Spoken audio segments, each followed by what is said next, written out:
Hello guys, ಇವತ್ತು ಡಿನ್ನರ್ಗೆ ನಾವು chapati with beetroot ಪಲ್ಯ ಮಾಡ್ತಿದ್ದೀವಿ. ಬೀಟ್ರೂಟ್ ಪಲ್ಯ ಮಾಡೋಕ್ಕೆ ನಾನು ಬೀಟ್ರೂಟ್ನ ತೊಗೊಂಡು ಈ ರೀತಿ ಮೇಲ್ಗಡೆ ಸಿಪ್ಪೆಯನ್ನು ಚೆನ್ನಾಗಿ ತಗೊಂಡಿದ್ದೀನಿ. ಇದ್ರ ಜೊತೆಗೆ ಈರುಳ್ಳಿ ಟೊಮೊಟೊ ತೊಗೊಂಡಿದ್ದೀನಿ. ಅದನ್ನು ಕ್ಲೀನಾಗಿ ತೊಳ್ಕೊಂಡು ಅದನ್ನು ಹೆಚ್ಕೊತಿದ್ದೀನಿ. ಬೀಟ್ರೂಟ್ ಪಲ್ಯ ಯಾಕೆ ಅಂದರೆ ಇವತ್ತು ಬೀಟ್ರೂಟ್ ಯೂಸ್ ಮಾಡೋದ್ರಿಂದ ನಮಗೆ ಬ್ಲಡ್ ಕಂಟೆಂಟ್ ಜಾಸ್ತಿ ಮಾಡೋಕ್ಕೆ ಹೆಲ್ಪ್ ಆಗುತ್ತೆ. ಸೊ ಅದಕ್ಕೋಸ್ಕರ ನಾನು ಬೀಟ್ರೂಟ್ ಪಲ್ಯನ ಜಾಸ್ತಿ ಯೂಸ್ ಮಾಡ್ತೀನಿ.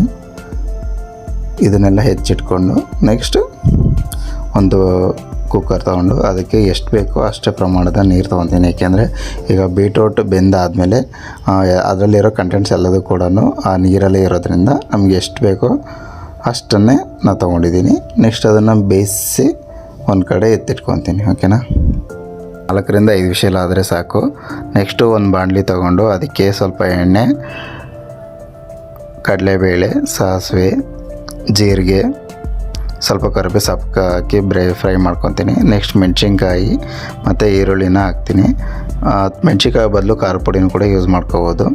ನೆಕ್ಸ್ಟು ಕಟ್ ಮಾಡಿ ಇಟ್ಕೊಂಡಿರೋಂಥ ಟೊಮೊಟೊ ಹಣ್ಣು ಹಾಕಿ ಫ್ರೈ ಮಾಡ್ಕೊತೀನಿ ಸ್ವಲ್ಪ ಬೇಯೋವರೆಗೂ. ನೆಕ್ಸ್ಟ್ ಅದಕ್ಕೆ ತಕ್ಕಂತೆ ಸ್ವಲ್ಪ ಉಪ್ಪು, ಗರಂ ಮಸಾಲ, ಪೆಪ್ಪರ್ ಪೌಡರು, ಸ್ವಲ್ಪ ಅರಿಶಿನ ಪೌಡ್ರು ಮತ್ತು ಸ್ವಲ್ಪ ಸಾಂಬಾರು ಪೌಡ್ರು ಹಾಕಿಬಿಟ್ಟು ಸ್ವಲ್ಪ ನೀರು ಹಾಕಿ ಸ್ವಲ್ಪ ಫ್ರೈ ಮಾಡ್ಕೊತೀನಿ. ನೆಕ್ಸ್ಟು ಈಗ ಆಲ್ರೆಡಿ ಏನು ಬೇಯಿಸಿಟ್ಕೊಂಡಿರೋ ಬೀಟ್ರೂಟ್ನ ನೀರಿನ ಜೊತೆಗೇ ಹಾಕಿಬಿಟ್ಟು ಒಂದು 10 ನಿಮಿಷ ಚೆನ್ನಾಗಿ ಕುದಿಸ್ಕೋಬೇಕು. ಇದಾದಮೇಲೆ ನಮ್ಮದು ಪಲ್ಯ ರೆಡಿ ಆಯಿತು. ಈಟ್. Thank you.